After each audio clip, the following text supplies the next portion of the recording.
Maqaa Abbaa, maqaa Ilmaa, maqaa Hafuura Qulqulluu, Waaqa tokko Amiin. Maatii fi hordoftoonni Dungoo Miidiyaa bakka jirtan hundumatti nageenyi Waaqayyoo isiniif haa baay'atu.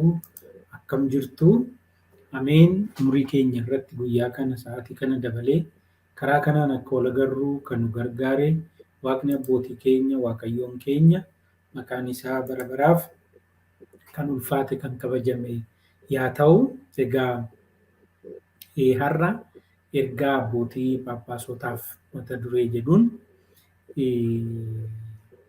yaada tokko tokko booda nan kaasaa. Akka seera mana kiristaanaatti yeroo amma keessa jirru kun yeroo murteessaa keessattuu waxabajjii 30 hanga onkololeessaa yeroon jiru mana keenya keessatti ittiin fayyadamnu malee seera mana kiristaanaa irratti wantoonni ijoon gurguddoon taa'an jiru. Sanbuura godhachuudhaan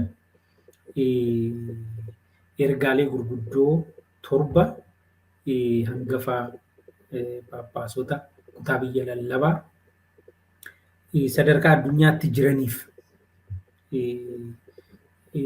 qabnu asumaan kaasuun barbaada jechuudha. Isa dura akkuma isiniin jedhe biyya keessatti gumii tajaajiltoota Dungoo Miidiyaa ijaaraa jirra. Saniif shaakallii eegallee jirra. Shaakallii eegalle san keessaa faaruu tokko kanarra egaa waraabbiin hin jiraa, mariin hin jiraa. Kanarra ta'e san keessaa yaada itti kennitu sochii gochaa jirrus asumaan agartu. Faaruu shaakallii guyyaa har'aa keessaa tokko kan ta'e kan shaakalliidhaaf waraabbame humna guddaatu jira, dandeettii guddaatu jira. Isa sanii sinaffeeraa jechuudha. Kuni tarkaanfii guddaadha. Egaa faaruu kana dhaggeeffannee deebinee dhufna. Turtiin keessan hunduma keenyaaf haa ta'u. Kan ilmaa kana fuudha qulqulluu Waaqayyo tokkoon amiin. Faaruu mata duree kun tiksee gaarii qaban jedhudha. Hojii faarfannaa maatii Waaqayyo. Tiksee gaarii qabaa, abbaa gaarii qabaa, waa'ee isaan odeessaa, jireenyi koo isaa. Tiksee gaarii qabaa, abbaa gaarii qabaa, waa'ee isaan odeessaa, jireenyi koo isaa. Beekanaa isaa jaalalaa, haadhaaf abbaa jaalaa, anuu baadheeraa, harkaa kol kaaseraa. Tiksee amaanamaa, abbaa jaalatamaa, iddoo boqonnaa koo, Yesuus nagaa koo. Tiksee gaarii qabaa, abbaa gaarii qabaa, waa'ee isaan odeessaa, jireenyi koo isaa. Waa'ee koo dhaanamee, dheeboo waraanamee, naaf kennee lubbuusaa, eenyudha kan akkasaa. Tiksee amaanamaa, abbaa jaalatamaa, iddoo boqonnaa koo, Yesuus nagaa koo.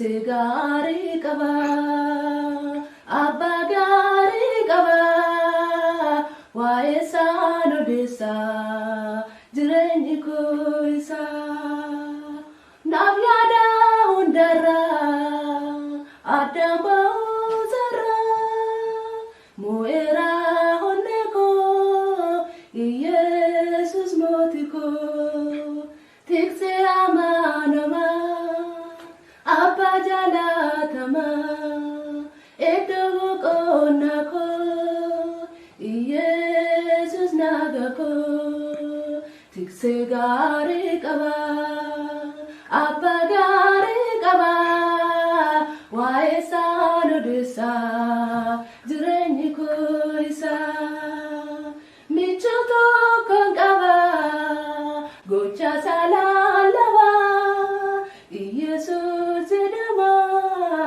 fayyisa hundumaa tiksee amanamaa abbaa jaalatamaa iddoo boqonnaa koo Yesus nagaa koo tiksee gaarii qaba abbaa gaarii qaba waa'ee isaan odeessa jireenyi koo isaa tiksee gaarii qaba abbaa gaarii qaba waa'ee isaan odeessa jireenyi koo isaa.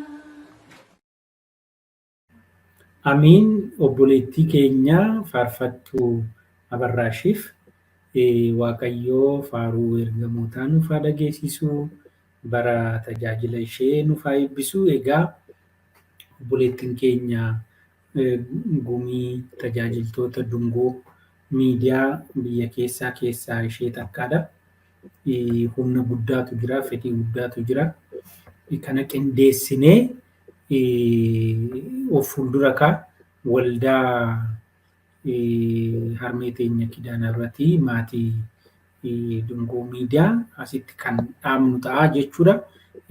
Isinis iddoo adda addaa kan jirtan ijuma kanaan akka nu jajjabeessitan nu cinaa dhaabbattan asumaan isin gaafachaa. Egaa fulbaana akkuma isiniin jedhe istiidiyoo dungoo kan karaa kanaa fi karaa biraatiin tajaajila ittiin babal'isnu kan eebbisnu ta'a. Isaaf egaa koreen mari'achaa jira.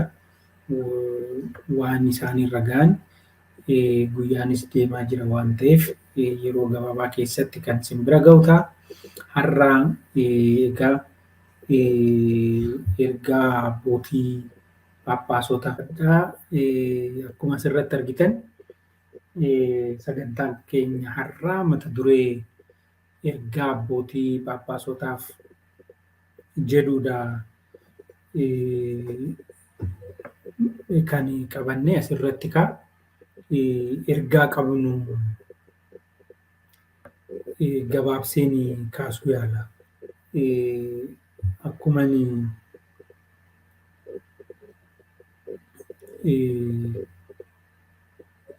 mata duree kana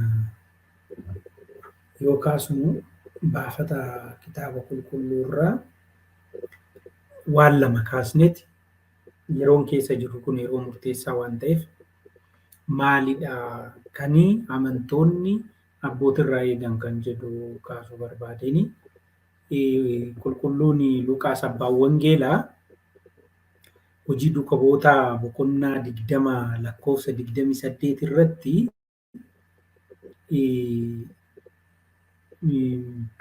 mana kiristaanaa Waaqayyoo dhiiga isaatiin hundeesse akka eegdan hafuurri qulqulluun isiin Phaaphaasota godhee kan muude hoolotaa fi mataa keessaniif of eegaa.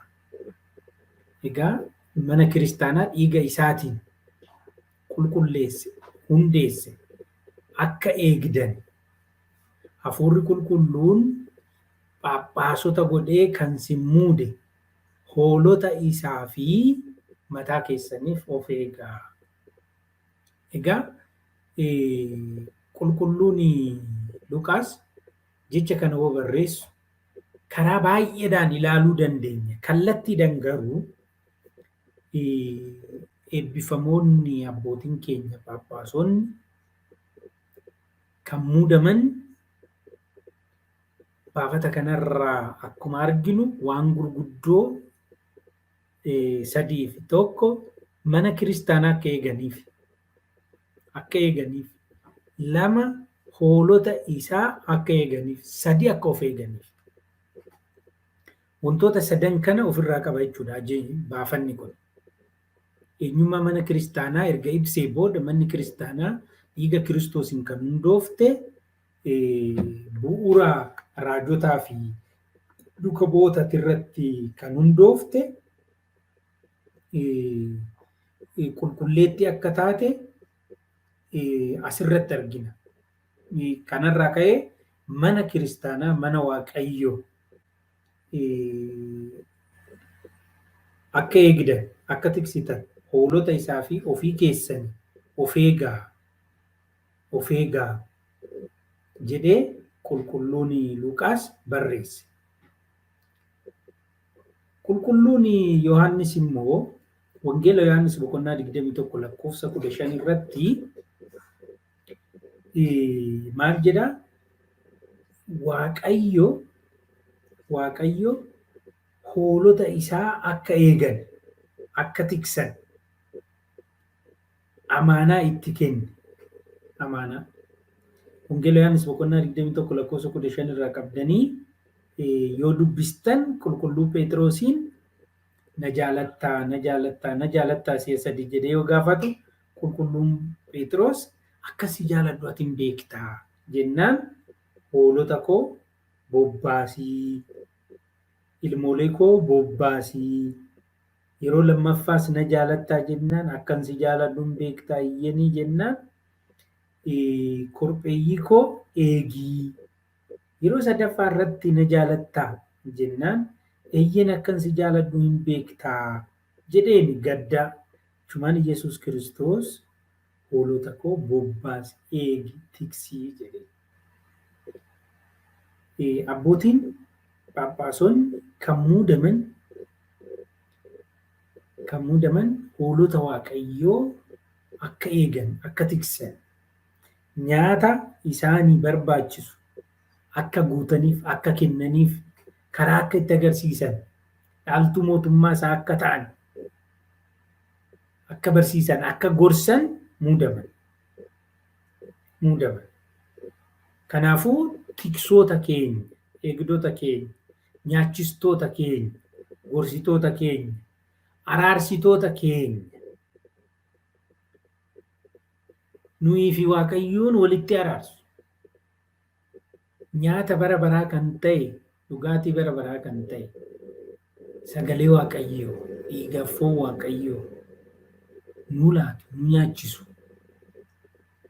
kufaatii keenyatti hin gaddu gadda keenyatti hin gaddu gammachuu keenyatti hin gammadu abbootiin phaaphaasonni episkooposonni kan muudaman kanaafidha. Bakka buutota hafuura qulqulluuti. Hafuura qulqulluu bakka bu'anii nuyi ijoollee hafuura qulqulluu ni tiksu. Kaayoon biraa hin jiru kan isaan muudamaniif. Kanaafuu nuti hoolonni waaqayyo amaanaa isaanitti nu kenne. Nuti kabaja guddaa isaanii qabna. Dirqamas isaaniyyuu miti. Kitaabni qulqulluun gooftaadhaa jedhaatii moototaafuyyuu ajajamaa nuun jedhee jira. Kiristaanummaan nu dirqisiisa. Hangafoota keenya abbootii amantaa haa ta'an kan biraa mootota keenya akka ajajamnuuf akka kabajnu kitaabni qulqulluun nu ajaja. Ortodoksummaatu nu dirqisiisa. Jaalala qabna saba waaqayyo. Abbootii keenya immoo kabaja guddaa qabna. Dhageettii guddaa qabnaaf. Rakkoon baay'een osoo jiru qaawwi baay'een osoo jiru hin dhageenya. Isaan immoo kan ittiin nuyi hoolota isaanii eegan tiksan ittiin bobbaasan immoo seera qabu. Heera qabu. Dogmaan jira, qannoonaan jira, seerri bataskaanaa jira. Safuun duudhaan amantaa jira. Murtiiwwan adda addaa jira. Kunniin dallaa keessatti nu tiksan, dallaa keessatti nu eegan, dallaa keessatti nu kunuunsan, dallaa keessatti nu bobbaasanidha. Seerri bataskaanaa, heerri bataskaanaa, dambiileen tajaajilaa, safuun duudhaan amantaa, wangeelli dogmaan qannoonaan dallaa keessatti abbootiin keenya nu hoolota waaqayyoo amaanaa itti kennamne nu tiksan nu eegani. Isaanillee seera sanii, heera sanii nu eegu nu tiksu. Nu illee seera feera saniin tikfamna. Heeraaf seera saniin eeggamna. Kanaafuu isaanillee akkuma nuyi heeraaf seera duudhaaf safuu saniin akka eeggamnu, akka deemnu, akka tikfamu eeggamu san isaanillee seera saniin, heera saniin, duudhaa saniin nu eeguu, nu tuksuu dirqama qabu. Irraa eeggamu. Irraa eeggamu. Irraa eeggamu. Haawwonni keenya farsoo namaa kennan harkarratti qicanii dhandhamanii namaa kennu. Himni aayaa dhugi jedhani. Abbootiin keenya seera nu akka kabaju, heera nu akka kabaju, karaa nu akka irra deemnu barbaadan san irra deemaniiti. Karaan kun qajeeladha. Karaan kun qajeeladha. Karaan kun qajeeladha. Irra deemaa. Boqonnaa bara baraa argattu jedhu. Bu'uura kanaan gaafii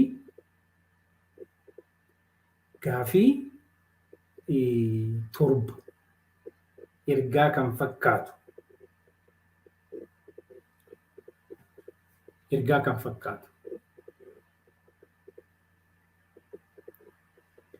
Ergaa kan fakkaatu. Tokkoffaan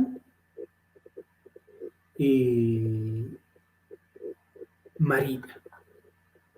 Tokkoffaan marii,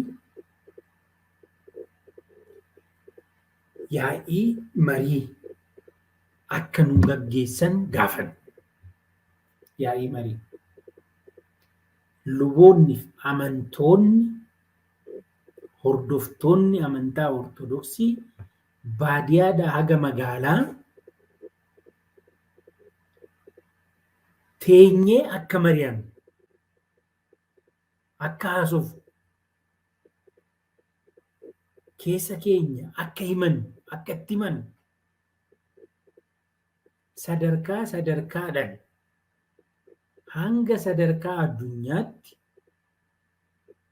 bataskaana hooggananirraa qabee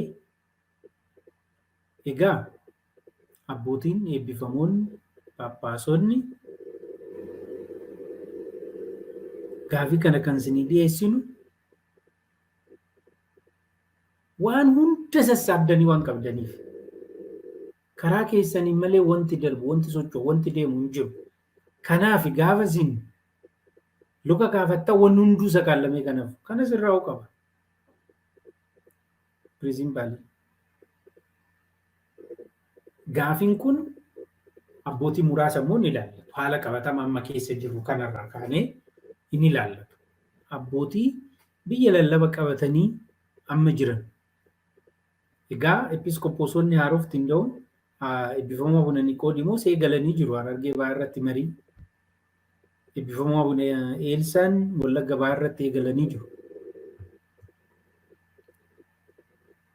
Kanaafuu akka hojii gaggeessaan gaafanne hojii gaggeessaan hangafa Paappaasiitiin ala homaan hojjetu. Homaan hojjetu. Qaamni gaafannu hin jiru.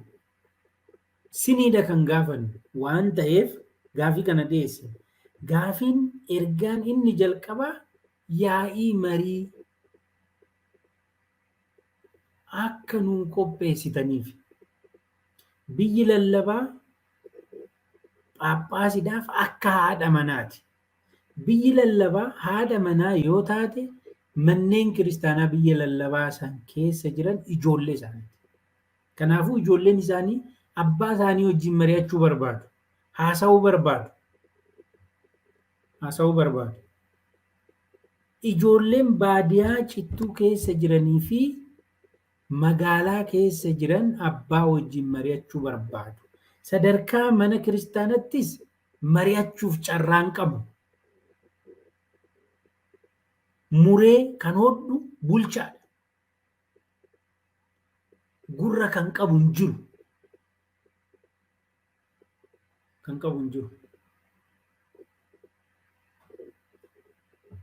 Aanan sassaabee mariisisuu hin barbaadu. Onnee san hin qabu. Biyyi lallabaa sassaabee mariisisuu hin barbaadu. Onnee san hin qabu. Amma isin hangafoonni Phaaphaasonni biyya lallabaa kanarratti muudamtan biyyoota lallabaa irratti muudamtan san mana bataskaanaa kiristaanaa baadiyaadhaa hanga magaalaa keessaa lubootaaf amantoota walitti qabdanii akka mariisistan ergaan amma ani dabarsaa jiru. Ergaan galtee sassaabadhaa. Ijoolleen keessan maal jedhu?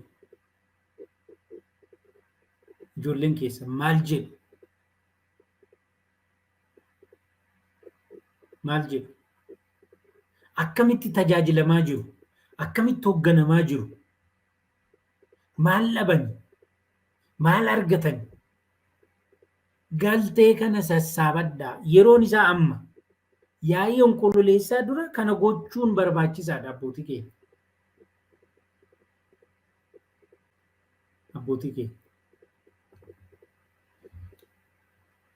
Bu'uurarra, burqaarra, maddarra rakkoo jiru gatii kafalaatii sassaabatii mariisisaa, haasofsiisaa.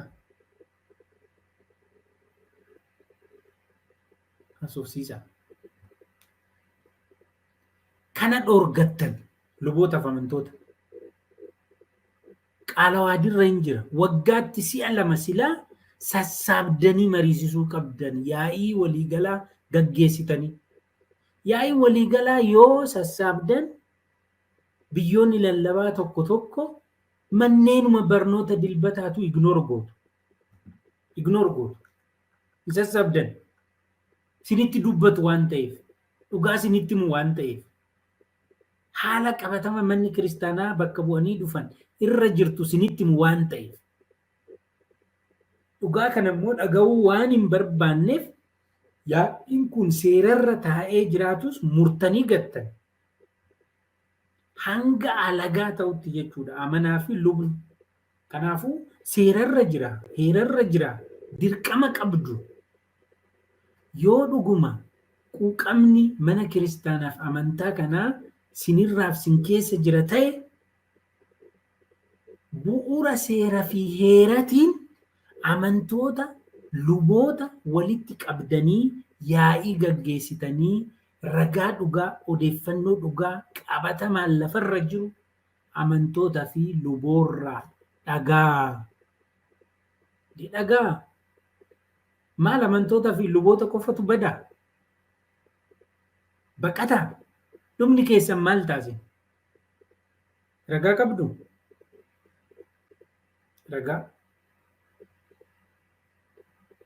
Ragaa qabdu?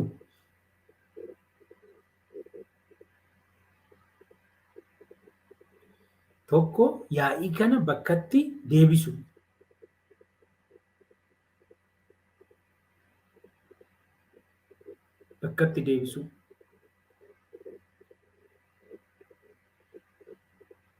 Bakkatti inni gaafinii fi ergaan kiyya tokkoffaan kana. Gaafinii. Inni lammaffaa kuni keessodha abbootii koo. Keessatti luboonni sin bobbaastan amantoonni isin hooggantan maal kan amma Kiristoos waan jedhamu hin beekuufi miti. Namoonni ilma namaatiin maal jedhu jedhee kan gaafate. Maal jedhu jedhee kan gaafate. Afaan isaaniitirraa dhaga'uufi saba abbootii koo afaan isaaniitirraa dhaga'uufi malee hin beeka. Maal siniin jenna nuyi? Maal jennee sin leellisne? Maal jennee sin komanne? Maal jennee sin amanne? Kana abbootiin dhagaa, ijoollee keessan dhagaa, sassaabatii dhagaa. Biyyi lallabaa ishii qormaata keessa jiru, rakkoon nageenyaa jiru haa ta'u, biyyi lallabaa kuuwwan maaltu sin abbootiin itti gaafatamummaan jalqabaa sinirra jira. Hin ta'a jettanii kan fudhattan si waan ta'eef karaa sanirra deemaa turtan.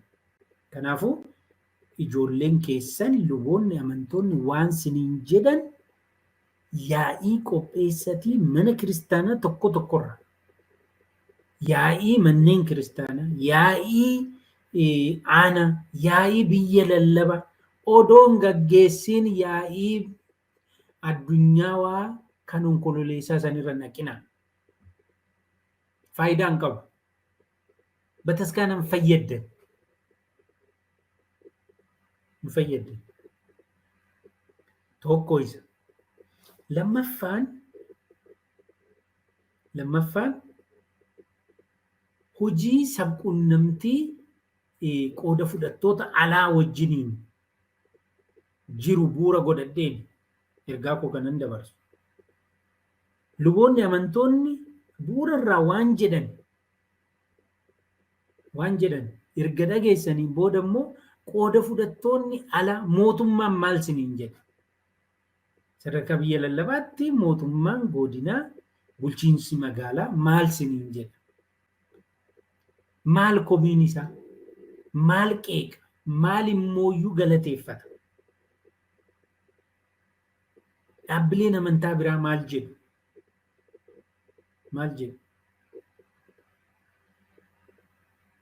Sagantaa marii gaggeessitanii nageenya irratti, tokkummaa irratti, sadarkaa dhaabbataatti marii gaggeessitanii akka dhaabbata waliin dhimma hawaasummaaf diinagdee qooddatu tokkotti waan isaan jedhanillee dhaga'a. Waan isaan jedhan dhaga'a. Irraa fudhadhaa galte. Asuma waan miidiyaa wocuu dhageessanii mootummaan akkanaa, dhaabbileen amantaa biroo akkanaa jettanii nullee nun cinqinaa, isinillee hin cinqaminaa. Aangoo kana qabdu. Aangoo kana. Kabaja kana qabdu.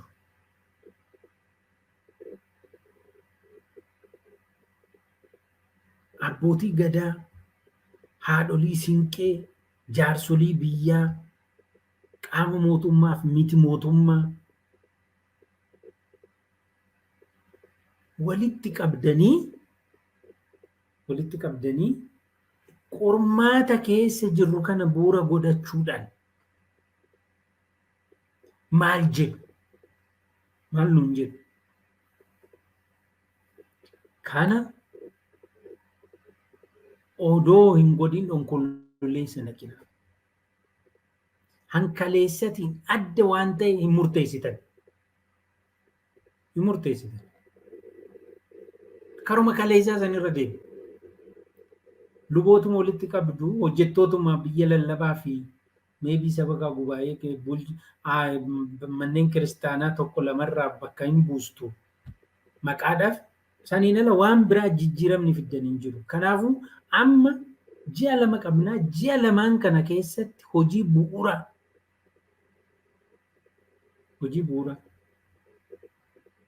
ta'ee tokko hojjetamuu kan qabu dubbii walitti dhufeenya qooda fudhattoota alaa wajjin hin qabnu qorachuu, ilaaluudha.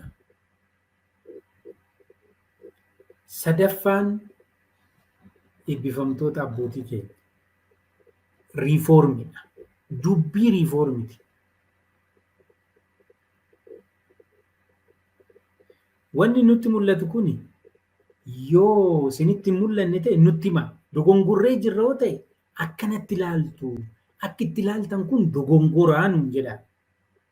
Nuun jedha. Kanatu sirriidha. Karaa kanaan rakkoon kun hin furama nuun jedha. Yoo san hin taane immoo ergaa sadaffaan ani qabu dubbii riifoormiti. Biyya lallaba hooggantanirraa qabee hanga manneen kiristaanaa biyya lallaba jiran irratti riifoormii gaggeessa. Akkamitti maanajimentiin dhaabbata tokko dhaabbanni isaa yoo qoramu istiraateejii bocee karoora qopheessee hojjettoota qindeesseen hojjenne. Ana kan na dhibe tokko kana. Taa'ellee kana kofalchiisu deebillee kana hin arganneef tokko kana. Tokko kana. Dhaabbanni hooggantan maanajimentii olaanaa itti taatan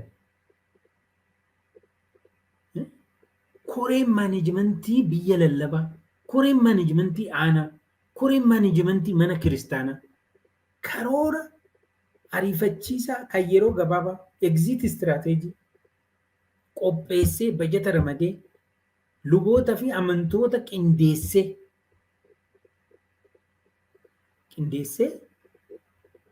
akka rakkoo kana piisilii nagaadhaan babal'ina wangeelatiif akka ta'utti akka irra dabaru akka ceenu maaliif hin hojjenne maaltu dhorke yoo jenne rakkina hanqina dandeettii bulchuuti. Faayidaadhaan naannummaadhaan wal sassaabanii gaafa cinqii rakkatan. Hanqina dandeettiiti. Dandeettii bulchuuti. Liqimsaa amanaa. Kanaafuu Phaaphaasonni abbootiin keenya riifoormii gaggeessaa hinadhaa gaggeessaa. Yoo san hin taane wal fudhattanii nullee fudhattanii baddu. Ayiteelee. Hin jiru kaa. Didammaqiin si eessa? Eessa? Biyya lallabaa kamiirraa dubbii rakkoo kana ittiin hiikkannu yoo mari'atan agarra. Isatti agarra. Bulchaa hojii gaggeessaa kamtu yoo taask foorsii hojjetee uumee istiraateejii yeroo gabaabaa akka qophaa'u godhe yoo hojjetu agarra. Mana lubummaa waliigalaatii qabee haga dakana. Haga miidiyaatti baatanii nu burjaajessitan qabatamaan lafarratti riifoormii gaggeessaa. Namaa fi hojii walitti fidaa. Namaaf hojii.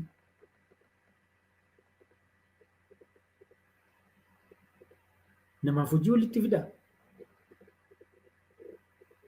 Hojimaata badaa kana balleessaa.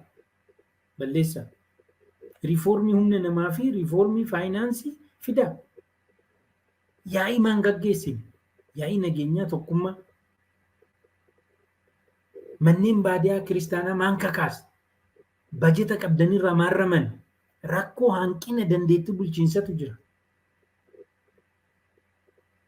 Kabaja namni aangoo lubummaa qabdaniif sinii kenne santu laphee isin dhiitesse. Kana kan jiru. Namni kabaja aangoo lubummaa qabdaniif sinii kenne. Kanaafuu abbootiin keenya kana dammaqa.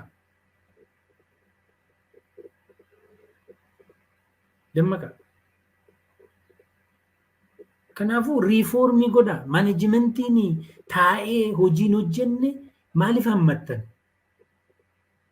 Kaleessa karaa saniin yoo dhufe amma balballi cufamuu qaba.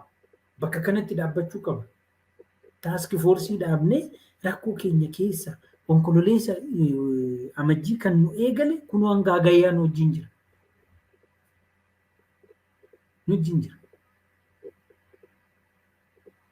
qaaniin saalfiin jiraachuu qaba. Akkamitti biyya lallabaa ani koree manajimentii ta'ee keessa hojjedhu keessatti rakkoon kun dhalate har'allee hin kadhatamu. Leenjii naa kennamoo jedhamu kadhaadan, yaa'inaa qophaa'uu jedhan kadhaadan, xalayaa deeggarsaa kana barreessan kadhaadan har'an bira yeroo cinqii kana hin agaan mana lubummaa walii galaatii qabanii hagada kanaa warri jiran gurran qaban. Komaandi bakka waan isaan jedhaniin ala wanni biraa hin jedhamu. Riifoormii godhaa. Godhaa. Eeyyee. Ergama mana kiristaanaa gufachiisuun hanqina dandeettii irraa kan madde. Caaseffama kana odoo qabnu, seera heera kana odoo qabnu abbootiin keenya maaliifi? Maaliif? Ilaalame. Ilaala. Bu'uura misoomaa irratti hojjedhaa.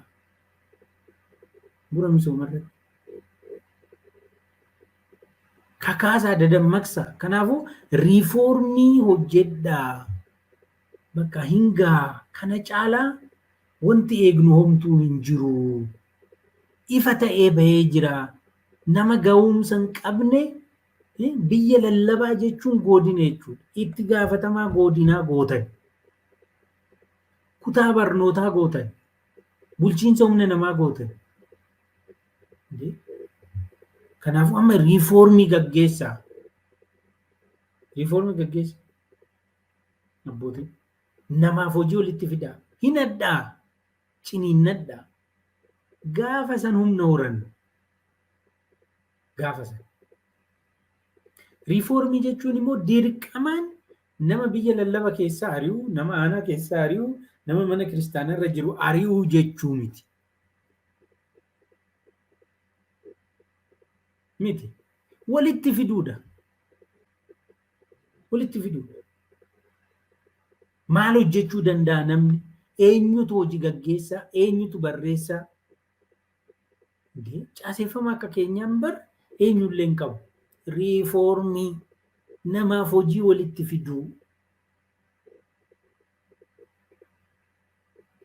Faayinaansii seeraan bulchuu. Ergaan koo inni sadaffaa ergaa riifoormiiti. Bakka jijjiiramni dhufuu qaba. Dhufuu qaba. Hin qoosa namni irrallee. Dhimma isaa miti irrallee. Akkamitti mootummaan laaltanii qormaanni gaafa isa quunname hanga ganda halkanii guyyaa hojjetee hin sirreessa keessa ba'a. Waammeeqa keessatti. Nu waan takka keessa darbu maaliif rakkoo ga'umsa gaggeessummaa qabna waan ta'e. Karaa kaleessaa sanirra deemuu waan hin danda'amneef nutti dukkanaa'e. Kaleessa uleedhanis, arrabsoodhanis, hiisisuudhanis deemuun sun amman ta'u. Sun bara wayyaanee hafe. Riifoorm.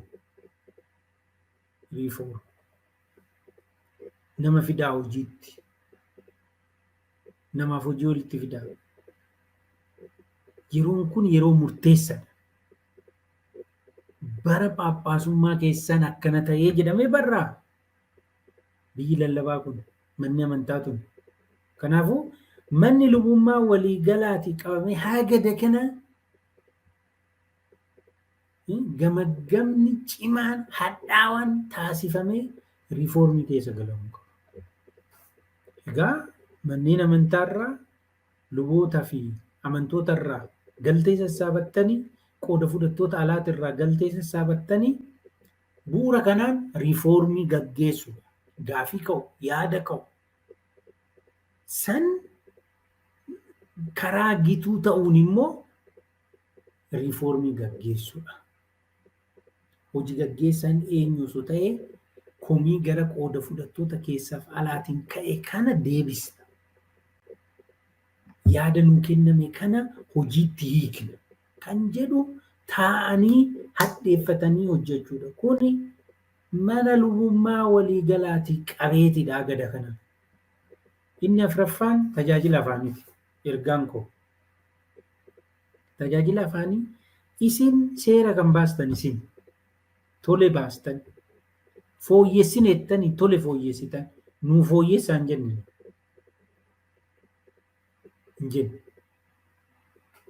nuu fooyyessaa hin jenne fooyyessitan tole gaarii yaa fooyya'u nu waan sin jettan yoom dinnee beekne abbootii keenya dinnee hin beekne inuma fudhan nuu fooyyessaa hin jenne sagalee keenya hin fudhan yaada keenya hin fudhan achumatti koree dhaabdanii achumatti sirreessitan yaa ta'u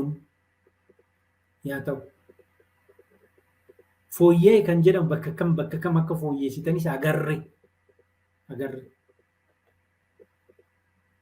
mana kiristaanatti to'annaa jala bulchuuf keewwata itti daddabaltanis agarre alseerummaan akka bal'atu keewwata itti dabalamillee agarre yaa ta'u hin dinne qalawaadii fooyyessinee hojjettan fudhanne seera bataskaanaa fooyyessinee hojjettan fudhanne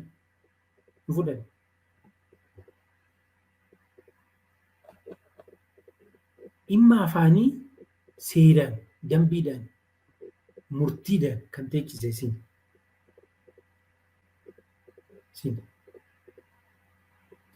maaliif raawwachiisuu dadhabdaniin immoo gaafidha. Siniin ala raawwatamu qaba biyya lallabaa keessatti. Amma kutaa barumsaa dhaqnee akkana godhi barsiisonni aleen jedhan akkana gana jedhan eebbifamuu abbaa keenya wajjin mareedheen sinitti hima torbaan irraa koottaa. Abbootii 2-3 immediate response kan nama kennan waggaa 2 kan nama deddeebisan jiru maalidha isaan? Maalidha? Afaan itti wangeelli lallabamee ittiin qofa mootummaa waaqayyoo dhaallu jira. Eeyyeen afaan Giizii afaan mana kiristaanaati. Eeguu qabna, barachuus qabna, qayyabachuus qabna. Saniin ala afaan kanaan malee yoo lallabame mootummaa waaqayyoo dhaaltan kan jedhu hin jira. Seerarra teechistaniirtu. Maaliif hadheeffachuu, kutachuu dadhabdan? Xalayaa takka barreessumaa dadhabdan. Wallaggaa fi lixa shawaatiin ala. Xalayaa takka. Oromiyaa miti Finfinnee keessatti hin bare eebbifamuu abbaan keenya Abuna Heenook manneen kiristaana daangarra jiran sagantaa Oromiffaa akka eegalan xalayaa barreessan. Mee Oromiyaa keessatti xalayaan Wallaggaa fi Shawaa lixaatiin ala xiyyeeffannaan yaa kennamu jedhee hangafti Phaaphaasiin xalayaa barreesse fidaa. Nutti agarsiisa. Yookaan jibbiinsa afaaniitu jira yookaan immoo jibbiinsa hoolotaatitu jira. Miti nuun jedha. Miti nuun jedha. Gahee hangafoota Phaaphaasotaa kenname keessaa inni tokko barsiisanii namoonni amantaa Ortodoksii keessaa akka hin baane gochuu. Bara Phaaphaasummaa keessan nama meeqatu amantaa Ortodoksii gatee bahe? Dabaluu miti. Maaliif ishi magaalaan yaafu baadiyaa keessatti qiddaasee kitaaba eebbisiistan? Wangeelli hin jiru akka hin jenne kunoo eebbifamuu Abuna Naatnaa'el fa'aa Amaariffuma hiikanii dubbisanii qiddaaseen kunoo qaddafamaa jira. Lixa Shawaa hoolota hoo dhaqxaniin qaddafama. Wallagga hoo dhaqxaniin qaddafama. Shawaa Bahaa maaltu dhorge? Salaalee maaltu dhorge? Baaleen maaltu dhorge? Harargee lamaan maaltu dhorge? Dirree Dawaa maaltu dhorge? Arsii Lixaa maaltu dhorge? Yoo jenne anaaf deebii gabaabaan eebbifamoonni abbootiin Phaaphaasonni kutannoon qabanii dhimmi keenya dhimma isaaniitii miti. Baduun keenya isaan hin quuqu.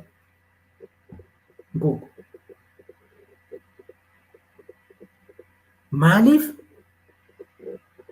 naannoo Amaaraatti afaan Amaariffaa, naannoo Tigraayitti afaan Tigriffaa, naannoo Sumaaleetti afaan Sumaaliffaa, Affaar, Sidaamu. Maaliif afaan hojii keessanii hin taane? Sababa isaan hima. afaan bulchiinsa mootummaa sanii Amaariffaa ta'e kan keenya Amaariffa ta'uu qaba. Oromiffaa ta'e Oromiffa ta'uu qaba. Maaliif hin goone kana? Maaltu isin orge abbootiin keenya? Eenyu isin orge? Akka keessa hin jiraanne? Cufuunis banuunis harka keessa hin jira.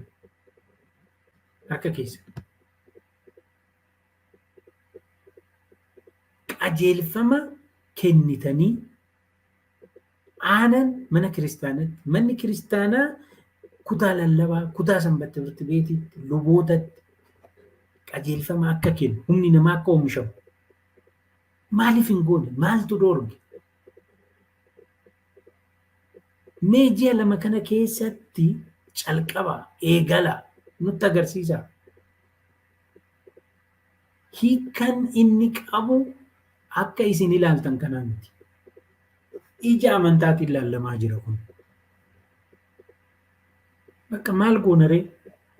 Waggaa 30-40 har'aa namni afaan isaa hiikkateen barachaa jira. Barachaa jira. Maqaa isaatu Amaariffaan seeraan barreessuu hin danda'u. Bakka gahe. Maaliif tarkaanfii fudhanne? Maaliif ijjannoo fudhanne? Siniifuu qaaniidham. Sinoodosii irratti murtiin murteessitan biyya lallaba gaggeessitan keessatti osoo raawwataniin hafuun hin bar salphina. Qaaniidha kun. Qaaniidha. Sammuu qulqulluudhaan yoo laalle qaaniidha. I tell you. Qaaniidha. Murtii isintu murteesse. Seera isintu baase. Qajeelfama isintu baase. Murtiin isin murteessitan. Dambiin isin baastan. Qajeelfamni heerri isin baastan. Biyya lallaba isin gaggeessitan, dhaabbata isin gaggeessitan keessatti hin raawwatamu. Kana caala maaltu nama saalfachiisa? Maaltu nama saalfachiisa? Afaan naannoo Amaariffaaf Giizii wajjiniin afaan sirna waaqeffannaa yaa ta'u kan jedhe sin. Afaan sirna waaqeffannaas akka ta'u kan hin goone sin. Maali waan isaa? Maaf nutti taphattu? Kunoo teenyellee dhiisnee yaasoomnu jenneelloo teenye dubbiin nama teechisu. Wanti nuun galle, wanti isinii galle yoo jiraate immoo nutti himaa ifatti baate. Nutti himaa. Isinitti hafuurri qulqulluu wanti agarsiise. Cinqii amma keessa jirru kana keessaa karaan ittiin baanu kan itti mul'anne yoo jiraate taa'uun kunis fala yoo ta'e, callisuun kunis fala yoo ta'e, qoosuun kunis fala yoo ta'e nutti himaa. Nutti himaa. Kan sanirraa hafe garuu jibbiinsa fi dantaa bisinnatii yoo hin taaneen ala sirraa'uu qaba. Akkamitti biyya lallaba isin gaggeessitan keessatti seerri isin baastan hojiirra oolle. Qalawaadii isintu baase. Qalawaadiin takka galii sassaabuu fi sabakaa gubaa'ee filachuudhaan ala keewwanni hojiirra oolu takka hin jiru. Takka hin jiru. Seerri bataskaanaa takka hojiirra oolu hin jiru.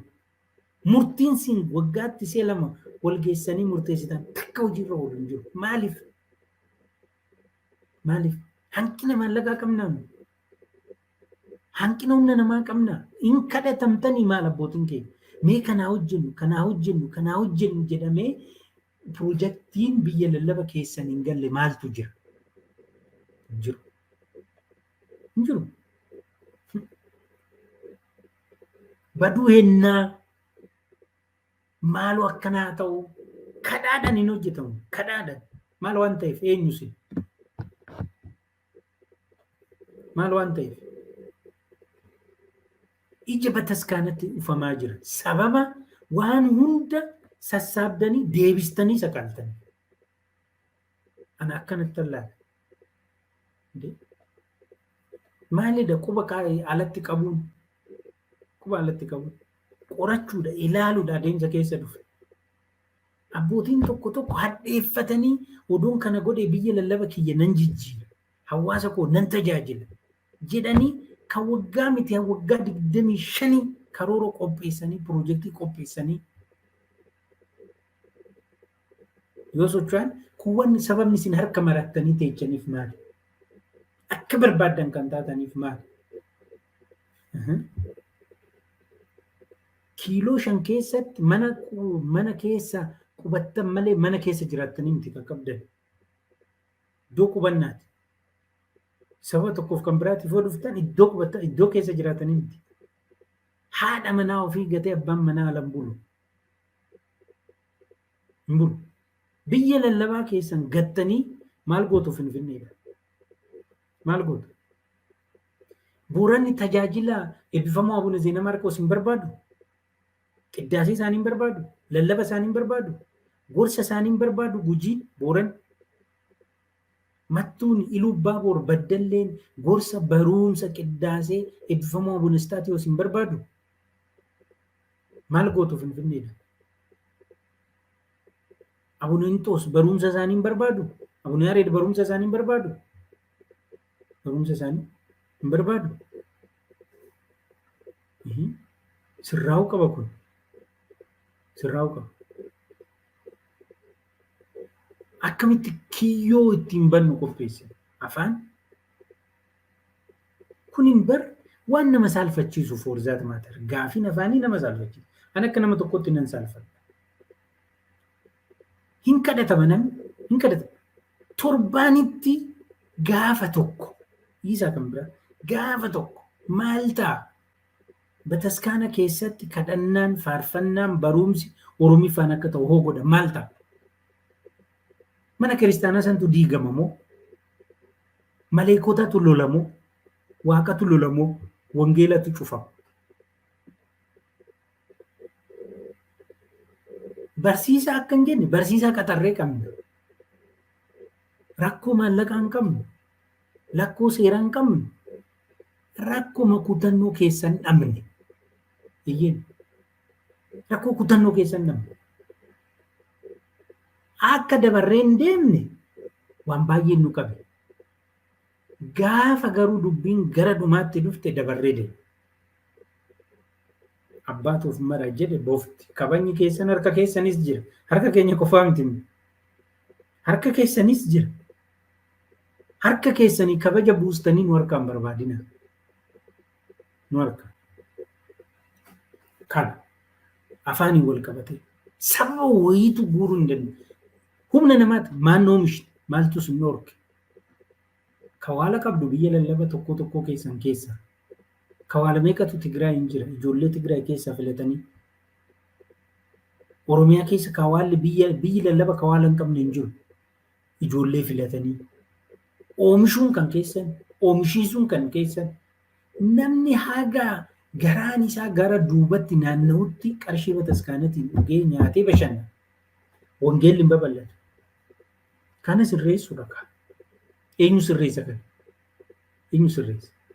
Hin dandeenye jedhanii gaddisanii deemuun fala ta'uu danda'a. Forzaatuma gaddisan ani hin dandeenye. Bakka jedhanii gaddisanii deemuun fala. Kan sanirraa hafe garuu dabarsitanii ijoollee keessan kennaa jirtu waan ta'eef afaan irratti ijjennoo dhumaa fudhadhaa. Tarkaanfii dhumaa fudhadhaa. Dhumaa rakkoo hin qabu. Torbaanitti gaafa tokko yaa'iin haa dhaabbatu. Tajaajila haa kennamu. Maaliif sin kadhanna? Sintu yaadee kana nuu kennuu qabu. Shanaffaan raawwii seeraati. Raawwii seeraa. Biyya lallaba teessoo keessanirraa qabee haga tokko keenyatti seerri bataskaanaa hojiitti hiikamuu qaba. Hin hadhaa kun tarkaanfii fudhadhaa. Seerri haa kabajamu. Safuun haa kabajamu. Duudhaan haa kabajamu. Seera immoo hoogganaan hin kabajne hoogganamaan haa kabaju jedhameen eeggamu. Seera bataskaanaas hin kabajne nu akkamitti kabajne?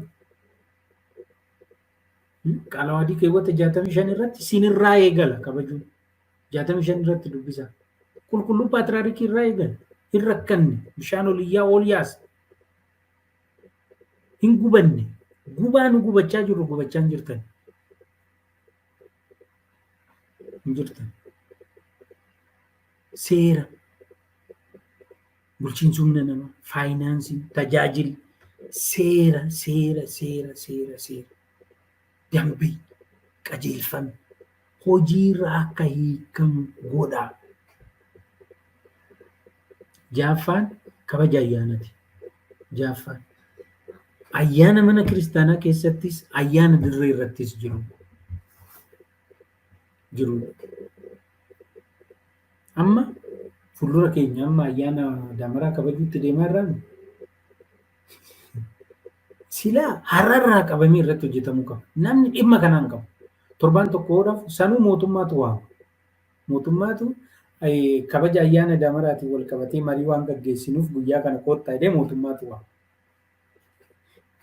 Quban qaban, dhimma hin qaban. Amma qormaata. Ayyaana dirree miti mana kiristaanaa keessatti ayyaana yoo kabajnu atakaaroon baay'ate, mormiin baay'atee jira. Dubbii riivaanii fi alaabaatiin wal qabatee amma rakkoo keessa irraan eeyyen, qormaata irraan eeyyen, ijoolleen keessan waliin galle fannisi hin fannistu, nan fannisa hin fannistu. Waliin jechaa jirraan abbootii keenya. Abbootii keenya.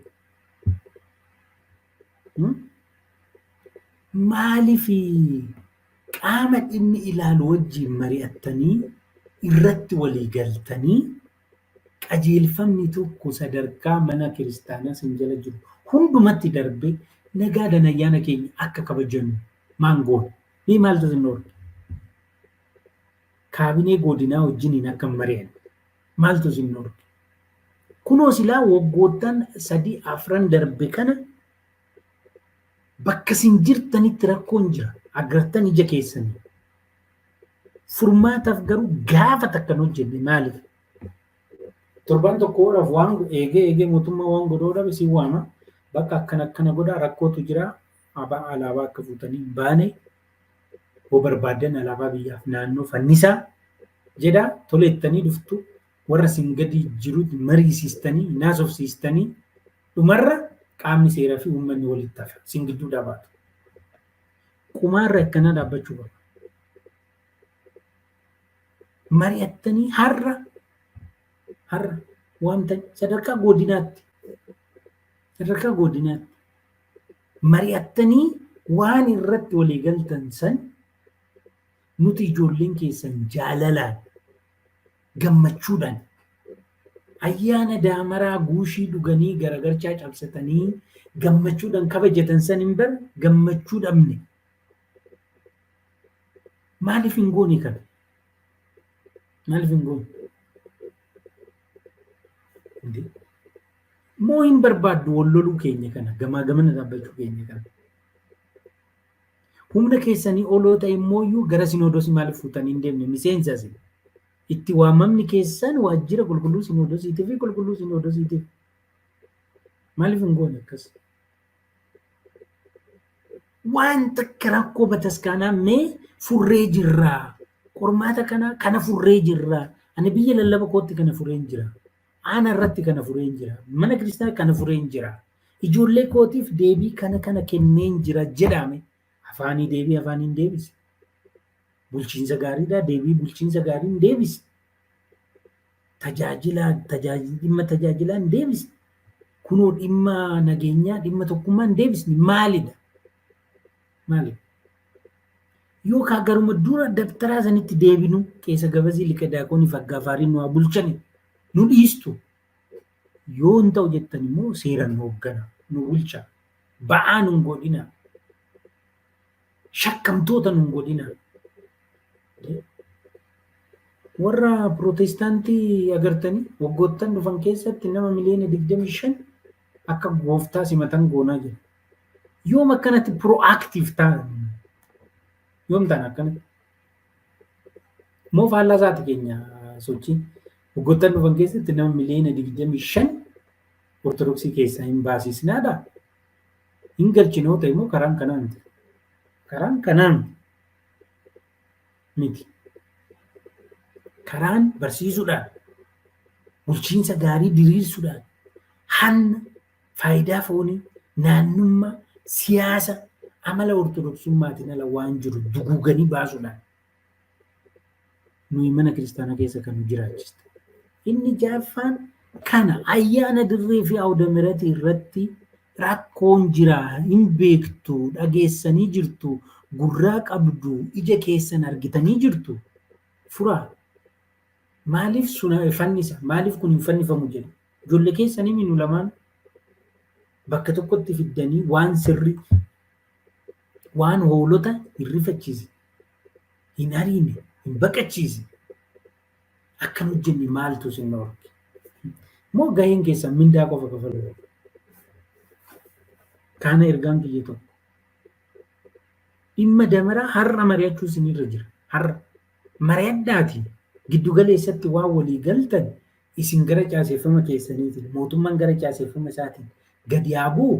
Nullee qaamni nageenyaa magaalota keenya keessa jiran hiriyoota keenya, hangafoota keenya, obboleewwan keenya wajjin hin nyaannee wajjin hin dhugnee gammachuudhaan haa dabarsinu. Maaliif hojii manaa walitti nu gootu? Ayyaanni dirree akkamitti kabajamuu akka qabu qajeelfama kennuu hin qabu maanajimentiin. Maanajimentiin kennuu hin qabu, bulchiinsi kennuu hin qabu, qaamni olaanaan kennuu hin qabu. Ibsaayyuu baasuu qaba. Ayyaana damaraa bara 2016 akkanatti kabajnaa jettaniin bar ibsaayyuu kennuu qabdu akka itti kabajnu san irratti.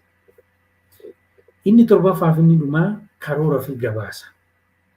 Seera bataskaana irratti adoolessa tokko qabee hanga 30tti manneen kiristaanaa karoora bara itti aanu qopheessanii gabaasa hojii fi qabeenyaa kan bara darbee qopheessanii yaa'ii waliigalaa waamanii mirkaneessanii raggaasisanii godinaan gahu. Haga adoolessa 30. Mee mana kiristaanaa kana godhe. Finfinnee keessatti eebbifama abbaan keenyaa Bunayii natti himaa turan. Bakka wayii achirraa akka oolan. Mee manni kiristaanaa akkana godhe. Aanaan hagayya 30 yaa'ii gaggeessee karoora aanaa kan bara itti aanu gabaasa aanaa kan bara darbee mirkaneessisiisee kuni sassaabamee hagayya 30 biyya lallabaa gale. Biyyi lallabaas karoora bara itti aanu gabaasa bara darbee mirkaneessisiisee mana lubummaa waliigalaatti erga. Manni lubummaa waliigalaa gabaasa bara darbee fi karoora bara dhufuu qopheessee yaa'ii idil addunyaa gaggeessa. Keenya hin jiru. Hin jiru. Amma ammas sanbata timirti beetiin karoora qaba saba qabu bahin hin qabu. Sanbata timirti beetiin yaa'ii waliigalaa waggaatti si'a 2 waama saba qabu bahin hin qabu. Faalla. Biyyi lallabaa keenya yoom gaggeessa yaa'ii waliigala seera addaa qaba. Biyyoonni lallabaa seera addaa. Qaalwaadiin kan jedhu bira kan bira isaan kan deeman gara bira. Maal fiduufi yaa'iin idil addunyaa waan murteesse saniin ala maal fiduufi yaa'ii idil addunyaa booda kan yaa'ii waamtan. Maal sinii godha? Isumaayyuu immoo akka seerri jedhu sanitti osoo hin ta'in achuma warra jiranii harka walitti rukutuu danda'a walitti qabdu. Because kun yoo dhufe gaafii tajaajilaa gaafata, gaafii bulchiinsa gaarii gaafata, gaafii naannummaa gaafata, gaafii siyaasa mana keessa jiru gaafata. Kana immoo dhaga'uun barbaadde. Hin barbaadde. Kana godhaa. Ergaadha. Ani ergaan kenne malee ajajas qajeelfamas miti. Waan torban kana odoo goonee rakkoo tajaajila mana kiristaanaa keessa jiru bu'uura irraa furuuf haara galfannaadha kun. Exit strategy exit planidha kun. Haara galfannaadha. Boqonnaa akka argannu nu taasisa. Dhumarratti yoo kun hin taane akkuma yeroo darbee onkololeessa dhufu kanas dubbii irra qabaadhanan irra darbaa. Homaa rakkoo hin qabu. Parsantii kenne saniin madaaleen badhaasaa. Rakkoon hin jiru jettanii irra yoo dabartan rakkoon dhalatu ulfaataadha. Dhugaa kaastanii irratti wal mormitanii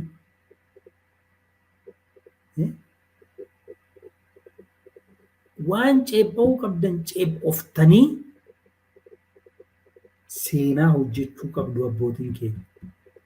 Karaa nama irra hirtan sirrii miti. Kompiliitilii sirrii miti. Gabbaasanii miidiyaan hojii mana nutti kennitanii deebitu. Hojii mana nutti kennitanii deebitu. hojii manaa keessan hojjennaan isaanii booda.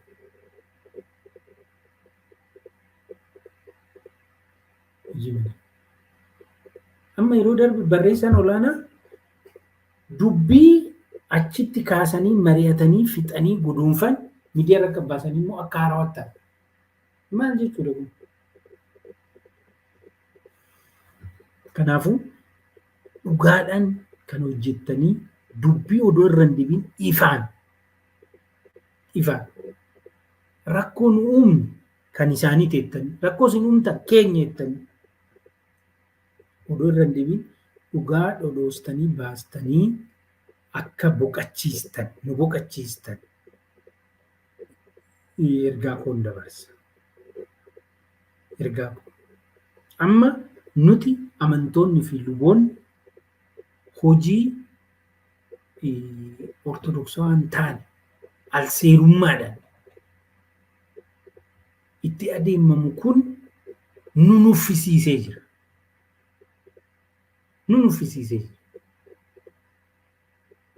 Bakka hangashtushoodha. Humna nu dhabsiisee jira. Nu qaanessee jira. Mootummaan malaammaltuu irraattan duula jedha. Nuyi malaammaltummaa warra jajjabeessu. Naannummaa irrattan duulamuun duuluu dhagaa laalaati.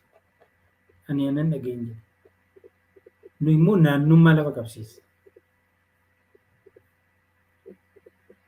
Kanaafuu amma nuyi nuffinee jirra. Gateettiin keenya haphatee jira. Waan amala bataskaanatiin ala ta'e dhaabaa. Nuffuu keenya immoo gateettiin keenya haphachuu isaa immoo hagaya 14 amajjii 14 qabee hangaarraa kan jiru kun agarsiistuu gahaan. Abbootii keenya na uffalcha.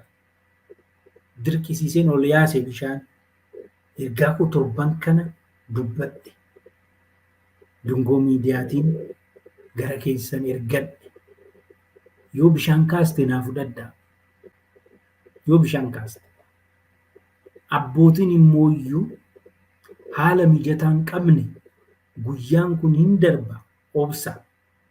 Abbootiin immoo boraatii tolfattanii raftan kun ka'a. Hoogganaa. Yoo hin dandeenye lubootaaf amantootaaf dhiisaa hooggansa kana. Mana lubummaa olii galaati qabe. Waanuma isin jettan qofa nu tolchinee nyaanna. Kun sirriitti beekamu qabu. Ammaan booda waan isin jettan seera wajjin madaallee dhaggeeffanna. Maal jedha seerri hoo? Walamanuun amma hafaa jira. Maal jedha seerri hoo? Maal jedha doogman? Waanuma caaseffama keessa jirtaniif waan hunda isinirraa fuudhuu hin dhaamna. Madaallee seeraan laalleeti. Maal jedha seerri akkana jedhanii jiranii maal jedha xalayaa kana barreessanii seerri maal jedha? Kana nu ajajanii seerri maal jedha? Jennee laalla. Gara kanatti nu dhiibaa kan jiru isin. Kanaafuu carraa argannetti fayyadamnee hojjechuu qabna.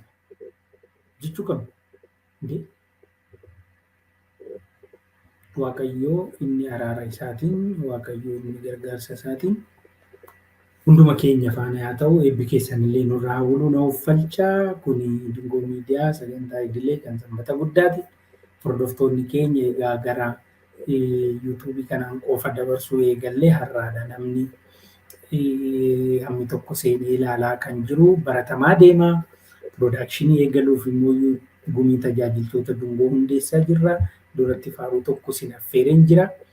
Egaa fulbaana irraa qabnee wanti kun lafa qabata jennee abdii qabna.